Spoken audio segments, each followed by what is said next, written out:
So the World Test Championship is upon us, the final between India and Australia. In our part of the world, we're looking at this as a great opportunity for India to win ICC silverware. I wonder what the expectation or the anticipation is like in Australia, and nothing better than getting Ian Chappell's thoughts. A very good evening to you, Chappell. Most of Australia, I think, will be asleep as this test unfolds. Not the greatest of ours. I'd love to know if you'd be tuned in, but tell me what the excitement or anticipation is, because it already seems like the focus is around the long summer with the 5 Ashes tests to come and not just this one-off World Test Championship final.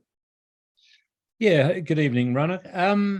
I think the Australians will be looking at it as a good warm-up, and obviously the Ashes, you know what the Ashes is like with Australia and England. They get a bit besotted with the Ashes. So this test could be a little bit on the back burner, but it shouldn't be, because I think this is, I'd slightly favour Australia, mainly because they're not going to have their best bowling attack because Hazlewood is out now, but Cummins and Stark, two very good bowlers. June in England, good conditions for them. I think also Boland, I think is a good, honest toiler, but if it's a normal June in England, conditions could suit him as well. So I'd say Australia, but just. All right. Let's talk about that selection you spoke of. We thought Michael Nessa might be an exciting option with the form he's shown, even though he was only brought in as a reserve player. What do Australia get in Scott Boland, and what do India need to look out for? Well, Boland will be, you know what you're going to get with Boland. He's accurate. If you allow him to be accurate, he'll do a little bit, mainly off the pitch. He's not a big swinger of the ball, but he can also bowl long spells, which means that particularly Stark, I think that Cummins would like to use him short, sharp bursts, bowl quick, swing the ball, get a few blokes out. And Stark is the one who could be a little expensive. But if he's taking wickets, that's what Australia will be looking for. So I think that with Lyon and Boland, Cummins will be looking at both of them to bowl longish spells tidily and give both himself and Stark a bit of a breather in between spells. One-off test, Chappell, the era of warm-up games seems to have gone. A couple of players on either side have spent some time in England playing county cricket. But what do you think would decide the fate of a one-off test in neutral territory this time of year in England? Where do you see this game effectively being decided?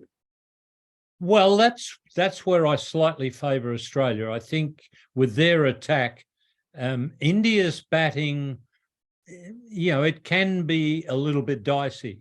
Australia haven't, they're going to rely a lot on Smith and Labuschagne. But the guy who could make a big difference if he succeeds is Warner, because Warner's a very aggressive, not only aggressive player, but he's a very aggressive thinker. And if he gets going, Warner's likely to get 100 of 120 balls. Now, that's the sort of player who, if you're a captain, he worries you, because if he gets going, he can win a game in just a couple of hours. Very few can win a game in a couple of hours. And that's where I think Warner is dangerous. But Australia will be hoping that Smith and Labuschagne can make decent totals and, gives Australia a chance. If the top order goes well, then Head can come in. Head seems to like to counter-attack. I think he's got a lot of weaknesses. But if the bowlers don't bowl well to him and the batsmen above him have made a good start, then Head can just rip the game away from you. Do you sense with what England have shown us over the past 12 months or so, their ultra-aggressive style of batting?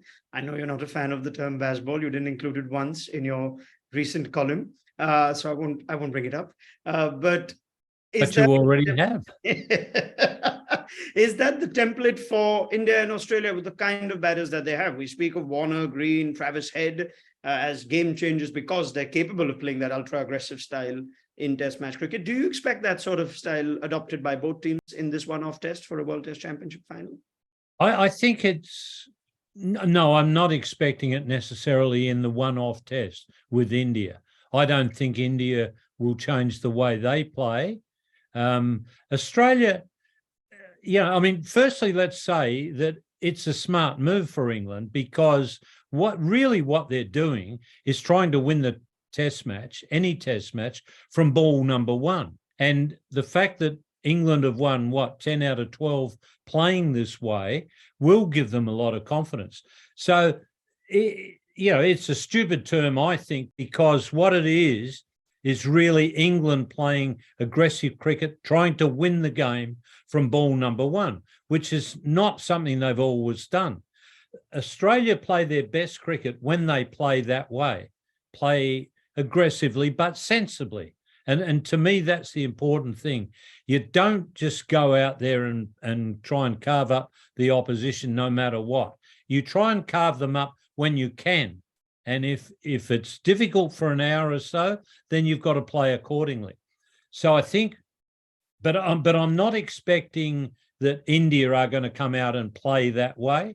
Australia, if you give them the opportunity, they'll play to win from ball number one.